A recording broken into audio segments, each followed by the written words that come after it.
Assalamualaikum warahmatullahi wabarakatuh. Selamat pagi anak-anak. Mari kita belajar mata pelajaran produk kreatif dan kewirausahaan atau PKK yang dibimbing langsung oleh Ibu Sri Darwati SPD.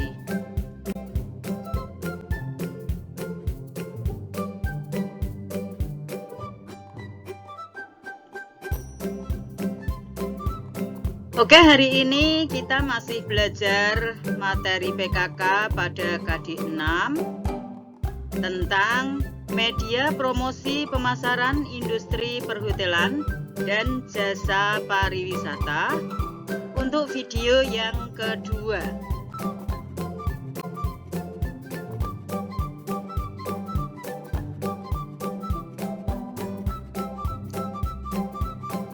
Pada KD 6 tentang media promosi pemasaran industri perhotelan dan jasa pariwisata. Nanti yang kalian pelajari ada 2 kompetensi, yaitu 3.7 menerapkan media promosi, yang kedua 4.7 membuat media promosi untuk pemasaran.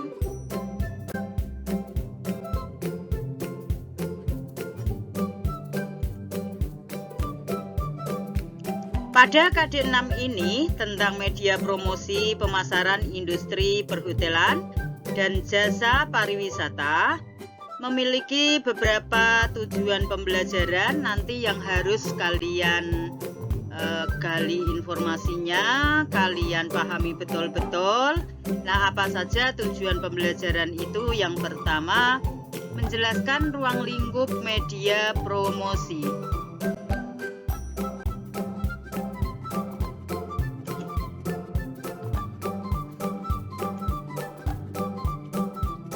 Yang kedua, menguraikan manfaat dan peranan penggunaan media promosi.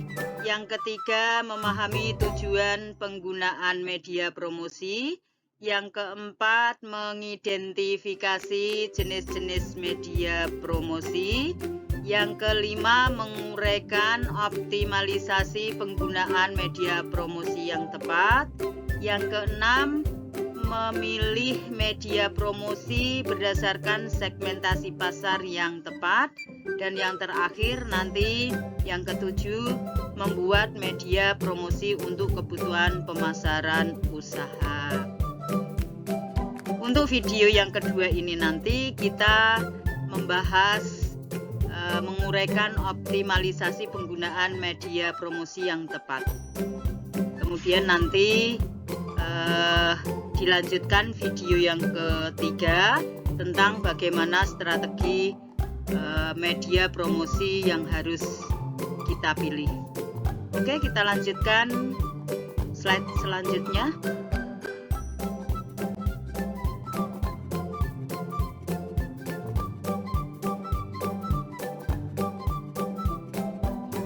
Oke, kita bahas bagian B mengenai strategi pemasaran usaha perjalanan wisata dan perhotelan.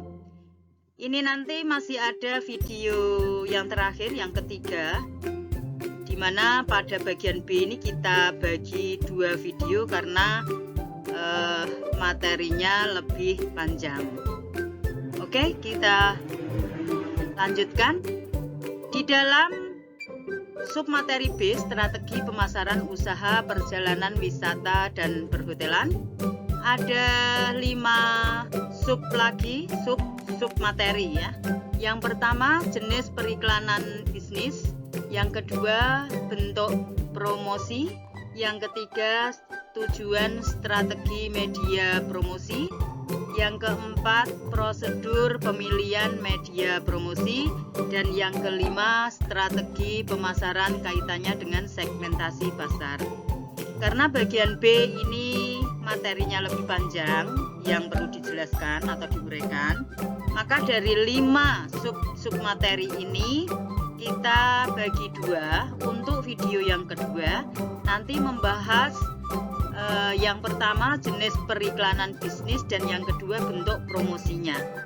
Sedangkan yang ketiga 4 dan 5 mengenai strategi, tujuan strategi media promosi, kemudian yang keempat prosedur pemilihan media promosi, dan yang terakhir yang kelima strategi pemasarannya, kaitannya dengan segmentasi pasar. Itu nanti dibahas di video yang ketiga. Oke, kita lanjutkan ke slide berikutnya.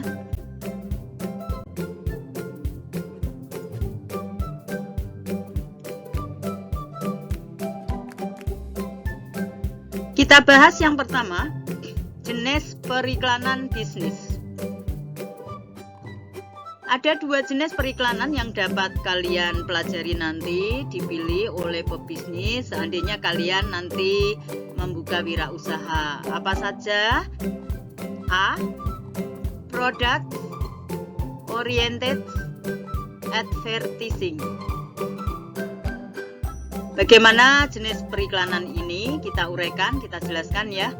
Bentuk periklanan jenis ini lebih menitik beratkan pada nama besar atau brand name yang telah dimiliki oleh produk, yaitu general product.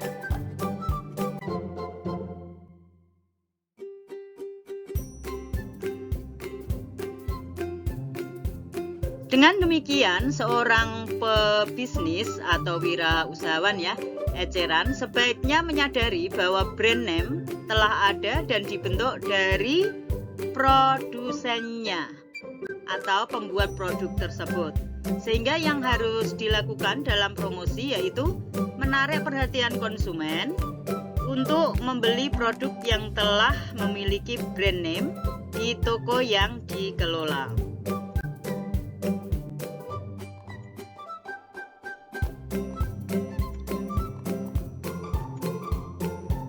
Selain itu, kata sell yang berarti obral dan clearance yang berarti cuci gudang kadangkala cukup efektif untuk mengundang konsumen datang ke toko kalian.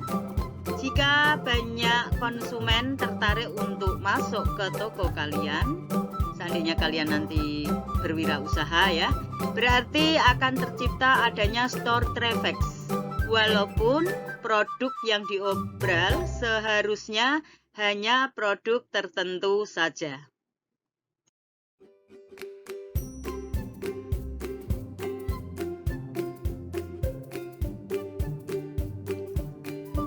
Kemudian yang kedua B, institutional advertising. Ini bentuk periklanan yang kedua ya. Bentuk periklanan jenis ini menitik beratkan pada nama besar tokonya, bukan pada produk secara khusus. Sebagai contoh, jika suatu toko, keris, galeri, mengiklankan produk Jerman ya, yaitu busana wanita bekerja dengan motif batik, tetapi ternyata konsumen cenderung mencari produk tersebut di toko pasaraya yang juga memiliki koleksi busana wanita bekerja dengan motif batik. Artinya, iklan dari toko keris galeri tersebut tidak mencapai sasaran.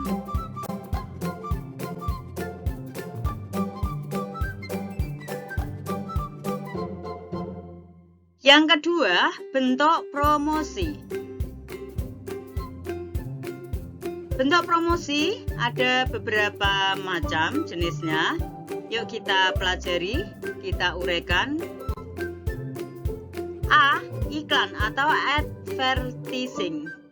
Iklan adalah setiap bentuk presentasi dan promosi non-personal atas ide, barang, atau jasa oleh sponsor tertentu dengan menggunakan media tertentu.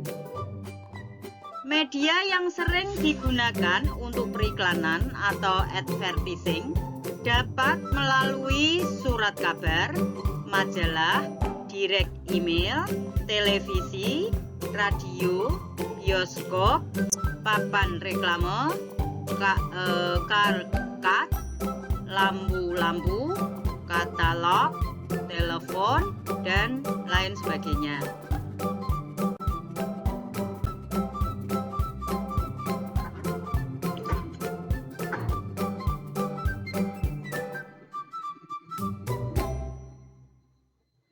Kalian mengenal beberapa tip iklan yang sering ditampilkan oleh televisi atau media lainnya?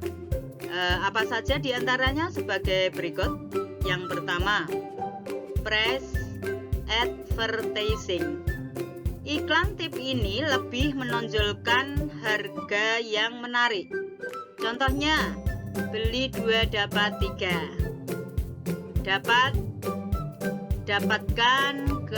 Contoh yang lain ya, dapatkan kemilau rambut indah hanya dengan Rp250, dan mungkin masih banyak contoh yang lain ya. Misalnya diskon 50% untuk barang apa, misalnya celana atau baju gitu. Itu press advertising, ada hubungannya dengan harga. Yang kedua, brand advertising. Hal ini merupakan iklan yang tipnya lebih memberikan penekanan perhatian tentang nama brand pada pembaca atau pendengarnya. Ya.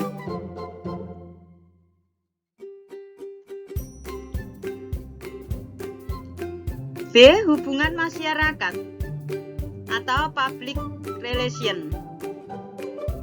Public relation atau hubungan masyarakat merupakan berbagai program untuk mempromosikan dan melindungi citra perusahaan atau produknya. Daya tarik hubungan masyarakat didasarkan pada 3 sifat khusus ya, yaitu yang pertama, kredibilitas yang tinggi. Masyarakat pada umumnya lebih mempercayai cerita atau kabar atau gambaran perusahaan daripada apa yang dilihat pada iklan.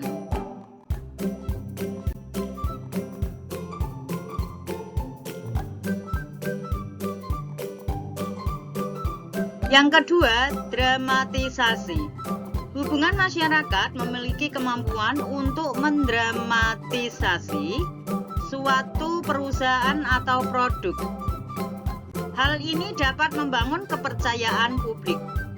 Hubungan masyarakat ini dapat dilakukan melalui berbagai cara, misalnya sosialisasi, keramah-tamahan dengan warga sekitar atau tempat tinggal kalian, menjalankan bisnis. Melalui hubungan masyarakat yang baik, maka secara tidak langsung kalian juga mempromosikan produk kalian sendiri.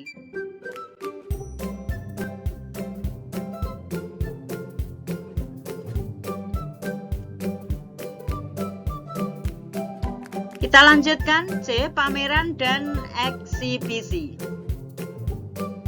Pameran merupakan suatu bentuk dalam usaha jasa pertemuan yang mempertemukan antara produsen dan pembeli.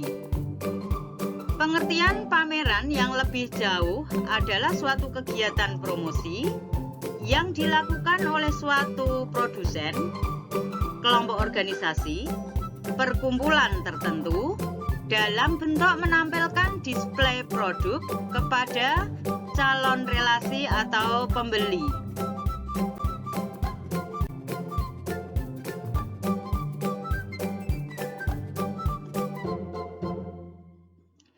Adapun macam pameran diantaranya ada show, exhibition, expo, pekan raya, fair, bazar, dan pasar murah. Ruang untuk setiap peserta pameran disebut stand ya, atau booth yang dibagikan dan diatur oleh panitia penyelenggara. Salah satu promosi yang efektif dalam memperkenalkan suatu produk di pasar yaitu dengan mengikuti atau mengadakan pameran.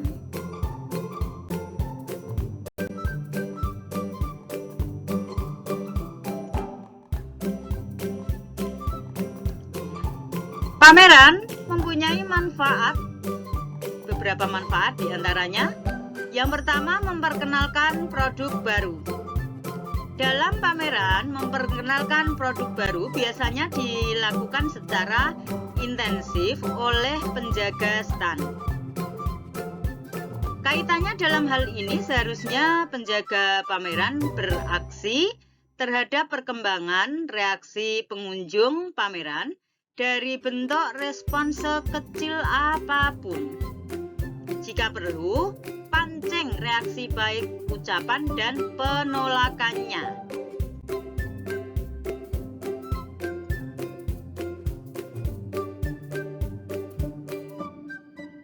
Yang kedua, memperkenalkan produk hasil modifikasi.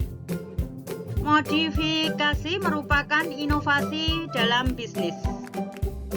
Harapannya dengan modifikasi, suatu produk dapat memberikan manfaat baru atau manfaat tambahan daripada sekedar produk sebelumnya yang belum dimodifikasi.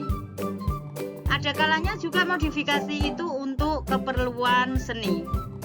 Pada saat pameran seringkali kalian jumpai hal semacam itu. Pameran sangat berguna untuk memperkenalkan dan mensosialisasikan hasil modifikasi produk.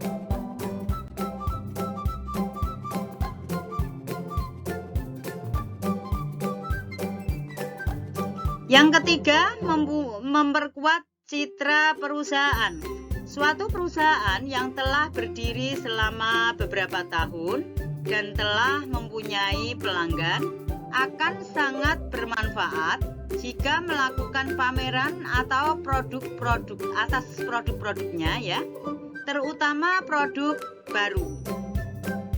Hal ini sangat berguna untuk membangun citra perusahaan karena ada kalanya pelanggan itu juga mengikuti perkembangan perusahaan sehingga penasaran dengan produk apa yang akan diluncurkan.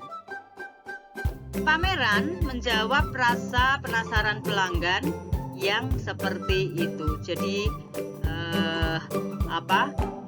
ada rasa antusias untuk mengikuti bagaimana produk terbaru yang mau diluncurkan.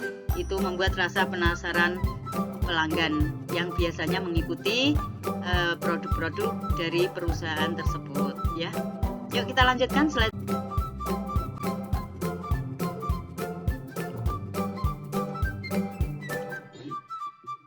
Yang keempat, mengumpulkan informasi pesaing. Pada sebuah pameran biasanya diikuti oleh beberapa perusahaan, baik yang sejenis maupun bermacam-macam bergantung pada pameran itu sendiri.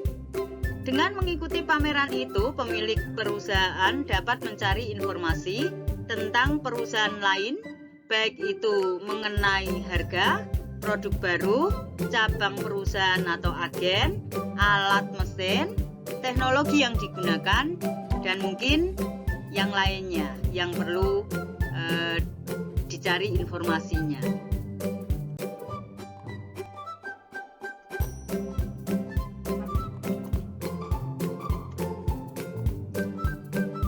Yang kelima, menguji penjualan kalian saat pameran.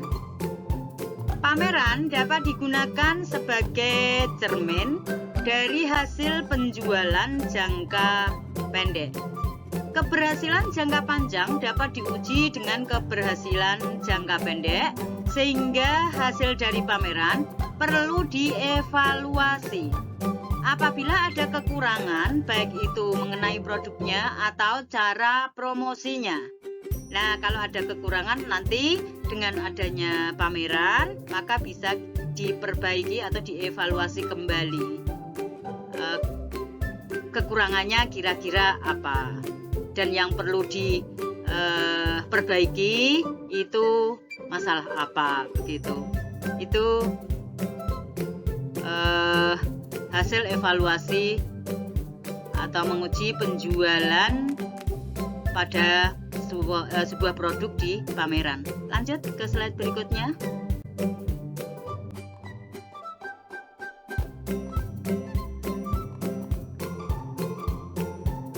Yang keenam, menguji SDM atau sumber daya manusia dan kekuatan teamwork, kekuatan timnya, tim kerjanya.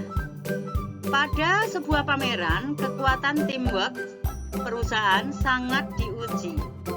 Misalnya saat banyak pengunjung yang datang, seluruh anggota dituntut oleh beberapa persoalan berupa apa yang dilakukan, apa yang dapat diperbuat untuk kemajuan perusahaan, dan bagaimana mengambil kesempatan seperti itu. SDM, sumber daya manusia, itu dapat berasal dari tim marketingnya atau produk dan pengepakannya atau quality control.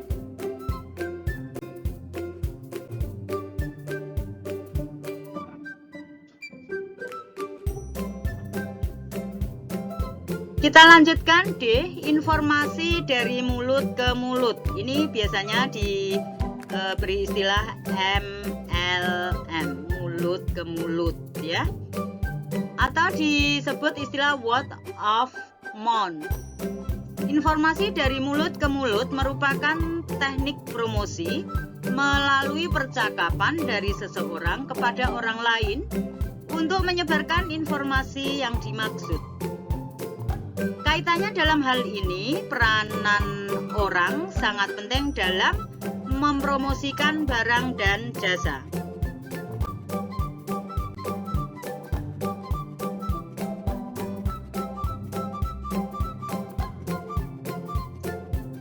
Pelanggan sangat dekat dengan penyampaian jasa.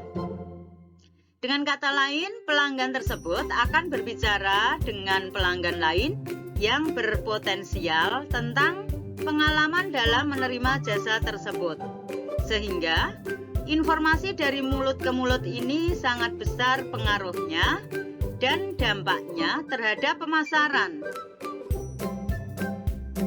jasa dibandingkan dengan aktivitas komunikasi lainnya.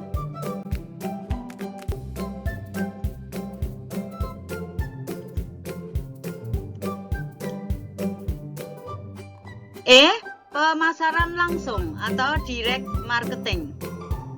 Pemasaran langsung merupakan bentuk promosi dengan cara memasarkan barang atau jasa secara langsung agar mendapat tanggapan secara langsung juga dari para konsumen atau pelanggannya. Pemasaran langsung tidak harus bertatap muka secara langsung, tetapi pemasarannya ditujukan secara langsung kepada seseorang.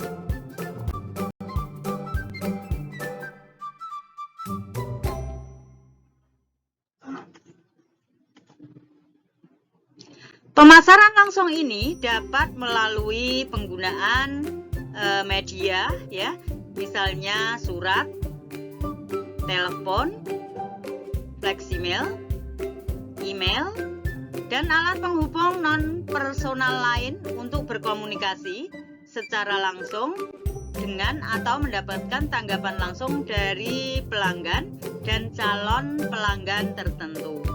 Di sini bisa juga melalui WA ya, sekarang kan media yang ngetren melalui WA atau Facebook atau Instagram ya. Kita lanjutkan slide berikutnya.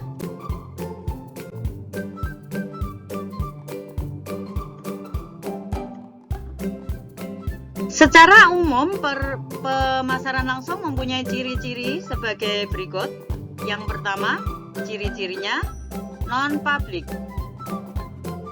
Ciri non-public ini hanya ditujukan kepada orang tertentu saja, seperti pemegang kartu pelanggan. Kemudian yang kedua, penyesuaian isi pesan.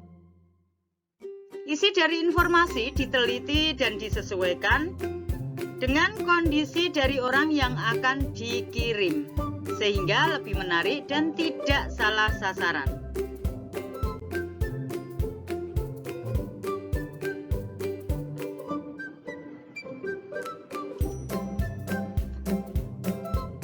Yang ketiga, terbaru. Biasanya pesan mengikuti tren terbaru. Yang keempat, terjadi pesan interaktif. Apabila orang yang berkaitan melakukan tanggapan, maka pesan dapat diubah sehingga informasi bersifat interaktif.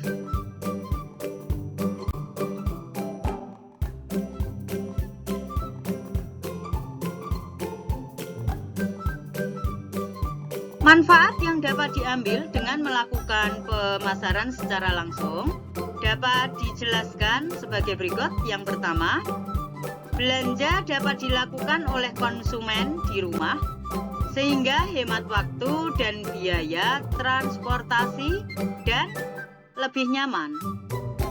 Yang kedua, konsumen mempunyai pilihan barang yang banyak melalui katalog yang ditawarkan atau layanan online. Yang ketiga, konsumen dapat memesan barang baik untuk sendiri maupun orang lain.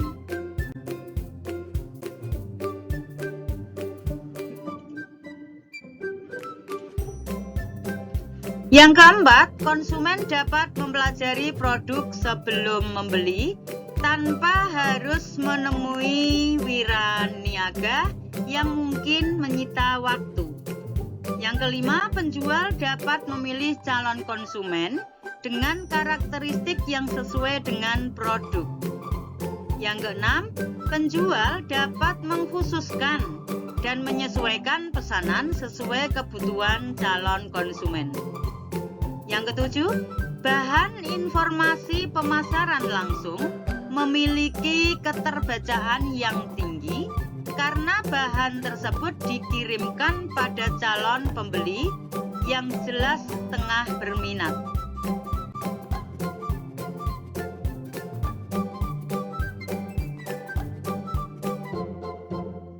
Yang kedelapan, kemungkinan pengujian media dan pesan alternatif untuk mencari metode pencapaian tujuan yang paling efektif dalam segi biaya. Yang kesembilan, pemasaran langsung dapat diatur agar dapat menjangkau calon pembeli pada saat yang tepat. Yang kesepuluh, strategi penawaran langsung sulit dilihat oleh pesaing. Kesebelas, dapat mengukur tanggapan dari konsumen sehingga dapat digunakan untuk membuat keputusan yang lebih menguntungkan.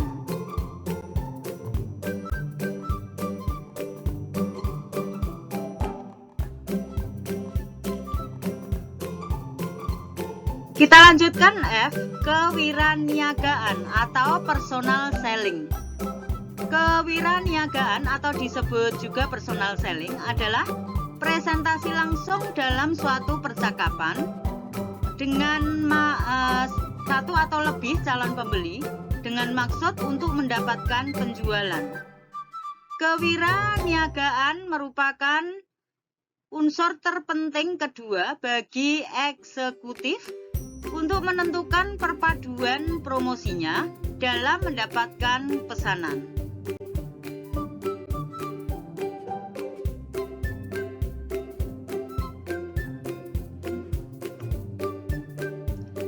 Tujuan kewiraniagaan dapat diuraikan sebagai berikut. Yang pertama, mendapatkan pesanan untuk produk itu. Yang kedua, membuat agar pengecer aktif mempromosikan atau memamerkan produk itu di tempat penjualannya. Yang ketiga, membuat grosir atau wholesaler, bekerja sama dengan pengusaha atau manufaktur untuk aktif menjual produk itu atau dengan mendorong para pengecer untuk aktif di tempat penjualan dengan iklan penjual dan usaha-usaha promosi lainnya. Yang keempat, mendidik pembeli yang dapat mempengaruhinya untuk memilih perusahaannya dan produknya.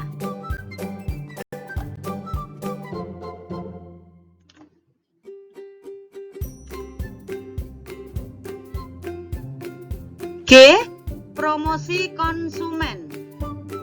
Bisa berupa hadiah, perlombaan, dan penawaran kombinasi. Promosi konsumen ini bertujuan mendapatkan dampak yang cepat di tempat pembelian, barangkali bersama dengan satu atau lebih sasaran yang mendasarinya. Pemakaian promosi konsumen ini sangat kontroversial. Kebutuhan terhadap rangsangan yang kuat dalam program promosi itu tergantung pada tanggapan pembeli dini atau istilahnya early buying response. Dapat atau tidak dapat diharapkan dari gabungan dampak iklan konsumen, kewiraniagaan, dan promosi dealer, maaf.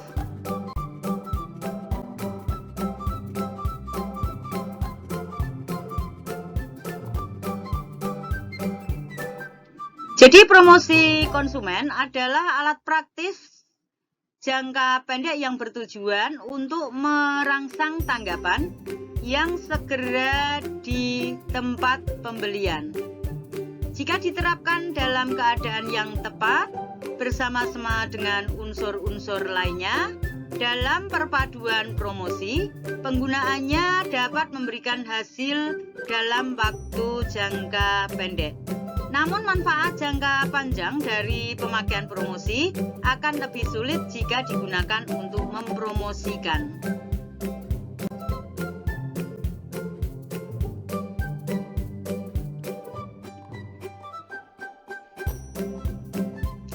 Contoh paksaan atau forced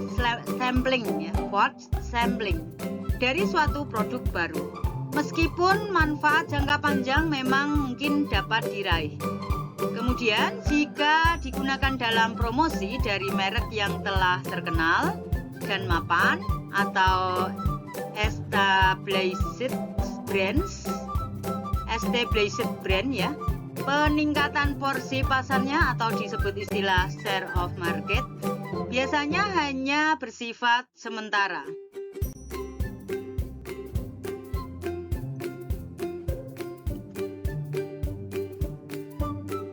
H. Promosi dealer atau promosi penjualan atau disebut juga istilah sales promotion. Sales promotion merupakan bentuk promosi selain iklan, personal selling, maupun publisitas yang memiliki berbagai bentuk kegiatan. Promosi penjualan merupakan unsur ketiga yang dimaksud ke dalam perpaduan penjualan oleh banyak manufaktur dalam usahanya mendapatkan pesanan.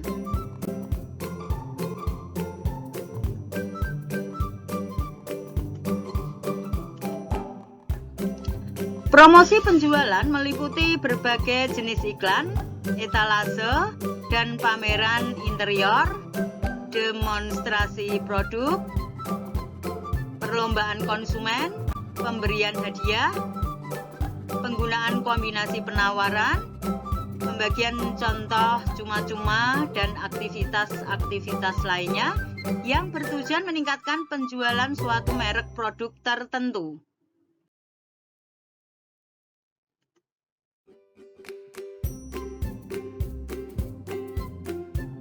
Beberapa metode yang perlu diperhatikan dalam mendorong promosi dealer diantaranya, yang pertama, sampai berapa jauh promosi dealer yang aktif itu dianggap penting. Yang kedua, apakah distribusinya diseleksi atau tidak. Yang ketiga, praktek bersaing. Yang keempat, biaya metode alternatif yang bersangkutan.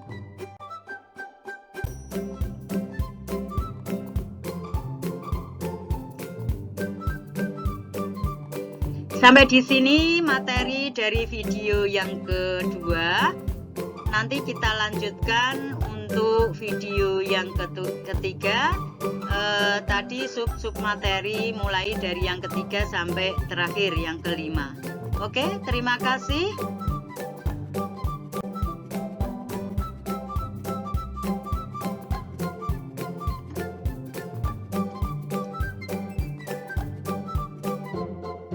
Terima kasih, sampai di sini dulu materi yang perlu disampaikan Bu Sri. Semoga bermanfaat bagi kalian semua dan bisa kamu pelajari lebih lanjut. Assalamualaikum warahmatullahi wabarakatuh.